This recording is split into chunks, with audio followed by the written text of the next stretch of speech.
What's up, everybody? We're back for another edition of Race Day Preview. Dave D'Onofrio, Gavin Fretcher here. No race last week on the Sprint Cup Series, so this week we're going to take a look at what's coming up next, specifically the chase for the championship and guys who might win that championship. Gavin, I want to start with the guy at the top. Yep. Kevin Harvick. He looks like the man to beat. Is he the man to beat? Oh, I think absolutely, and for me it's because not only is he finishing solid, he has 4 finishes this year outside of the top 14. I mean, I think that's 14th or worse. I think that's amazing. I think that's great. Very solid every week. But he's also winning races. He has 3 wins this year, and for me, you know, you look at who's in second right now with Jeff Gordon, and the fact that Gordon hasn't won a race yet this year. I think Harvick is a more consistent guy, a guy that's proven that he can win, which is key when you get into these last 10 races. It's not about just finishing top 5s and grabbing top 5s. You do have to win in the chase for the championship, and he's proven he can do that this year as well. Last time out, Kyle Busch made a big splash, won 3 touring races in one weekend, including the Sprint Cup race at Bristol. He's up to 3rd in points. Is this a guy who can finally put it together? I mean, he's been in the chase before, been a winner in NASCAR, never made a really legitimate title push. Yeah, I think for him it is because basically he can win wherever the hell he wants. This is a guy that just goes out, and when he wants it bad enough, I mean, stuff will happen with the car, sure enough, you know, that stuff, that it's bound to happen at one point, but for him, he can just go out and dominate when he wants to, and that was proof 2 weeks ago when he won all 3 races at Bristol. And for him, it's about getting hot at the right time. You look at, there's periods during the year where he'll finish 20th or worse 4 weeks in a row and then run off a bunch of top 10s. He needs to get hot at the right time. That hasn't happened the last couple of years in the chase. He had a great season a couple of years ago and just kind of faded. So for him, it's getting hot at the right time, and it seems like that's the case right now for him. You talk about Busch as a guy who can win anywhere he wants. Mm-hmm. That used to be Jeff Gordon. Yeah. Now, Jeff Gordon can't win anywhere. He's right. in the longest drought of his career. Yep. He's still running well. He's 2nd in points. He can't win. Denny Hamlin can't do anything except win. Right. It's either win or struggle. He's kind of stumbled here over the second half of the season. Who's got a better shot out of Gordon and Hamlin? Well, for me, I would say Gordon, just based on the experience level. I mean, he's been there. He's done this a million times.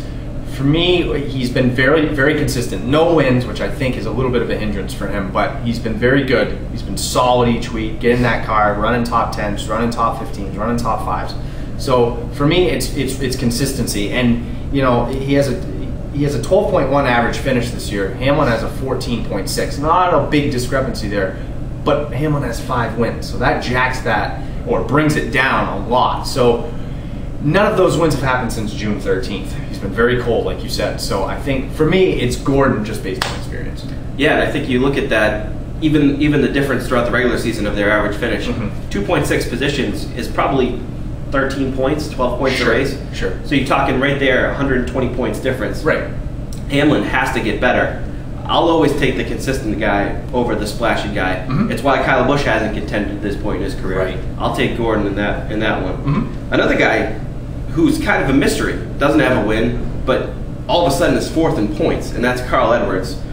Where did this come from? And does he suddenly, after taking so much criticism earlier in the season, really not leading a lot of laps, almost not leading any laps, is this a guy who could suddenly put it together for 10 races and lift the hardware? Oh, sure. It was weird. It seems like that plane crash kind of just lit a fire under him or something. It was crazy. I mean, ever since then, he's been red hot. His 12th at Bristol was his worst finish since he finished 25th at New Hampshire at the end of June. So it's been a while since he's finished outside of the top 10. There's no one hotter than him right now, and I think if he can just keep it rolling, whatever's working, whatever he's doing, whatever he's having for breakfast, keep doing it. And this is a guy who can certainly contend. He'll have a little bit of ground to make up since he hasn't won yet, but certainly a guy that can contend and give those guys a run for their money. You know whose name we haven't mentioned yet? The 4-time champion, Jimmy Johnson. He's down to 9th in points. Of course, if the chase, unless Kevin Harvick wins the next 2, sure, Johnson will start the chase as the leader. Yeah. But is his reign over? It's certainly starting to look that way, but these tracks are tracks that Jimmy Johnson owns. Yeah, for me, it's always going to, it's going to come down to week 3. Wherever he is in the standings, if he's 8th or worse in week 3, I think we should start talking about it. Right now, I can't discount what this guy has done for 4 years. As bad as he's been of late, this is a guy who dominates these tracks at the end of the year, and has done it on a consistent basis for 4 years. So until he somehow doesn't do that anymore, I'm not going to count him out. It's definitely premature, I think. I think you have to, like you said, look at week 3, maybe Sure. even week 4, depending how balanced those first 3 races are. I mean, Right. there's been years when 5.5 does not win you the chase as an average finish, but there's also been years when 8 will win it. So. Well, yeah, and what did he finish a couple years ago at New Hampshire? I think it was either the first or second year that he won the championship. He finished 40th or 41st or something like that, and it was like, okay, he's done. Yep. You know, it's all over, and then sure enough, champion. So I think you're right. Maybe even week 4 would be a good extended week. On to who to watch now. I'm going to go with his teammate, Mark Martin, entering this race 14th in points, a little more than 100 points back of Clint Boyer. Has to get over Jamie McMurray, too. Desperation is not his style. Right. But it's time to get desperate, and I want to see what form that takes for Mark Martin over these last 2 races. Sure, and you mentioned Jamie McMurray, and I'm going to be looking at him and Boyer. That's an interesting dynamic. 100 points back right now. Can he make the leap? Because right now for the 01, or for the number 1, he's got a 20.9 average finish at Atlanta compared to 14.9 for Boyer. So can he finally solve whatever the problem has been for him at this track? If he can, might be able to make up some ground this week. As a sleeper, I'm going with Matt Kenseth. I mean, this is a guy who's been in chase position all season. Yep. Yet we haven't talked about him much. He hasn't exactly stole headlines, led a lot of races. He hasn't won. But he's a guy who was second here in the spring. He has a 6.7 average finish over his last 10 races at Atlanta. That's best in the Tour. I wouldn't be surprised if he kind of goes all out looking for a win this week, try to get himself 10 bonus points. Right now, if you go from 0 to 1 win, you might go from 12th to 7th in the chase standings when it's all said and done. So I think that you might see a lot of guys this week and next week at Richmond really start to sell out. You know, if it comes down to 25 laps and they're in the top 10, they might go first or last mentality. So I think Kenseth this week might start going that direction. Yeah, I think you're absolutely right. And Greg Biffle is a guy that I'm going to be looking at as my sleeper. It's not really a sleeper track for him because he's been very good, but it's just the fact that we don't talk about him much, and he's solidified himself into that top 12. In 5 races over the last 3 years, Biffle has 5 top 10s, and a quiet 4 top 10s in his last 5 races altogether. So I mean, this is a guy that just, like, not to be a dead horse, but very quietly does his business, and I think this is a track that he could, like you said, vault himself very high up. Keep that name in your mind in a couple of minutes. Okay. On to fantasy now.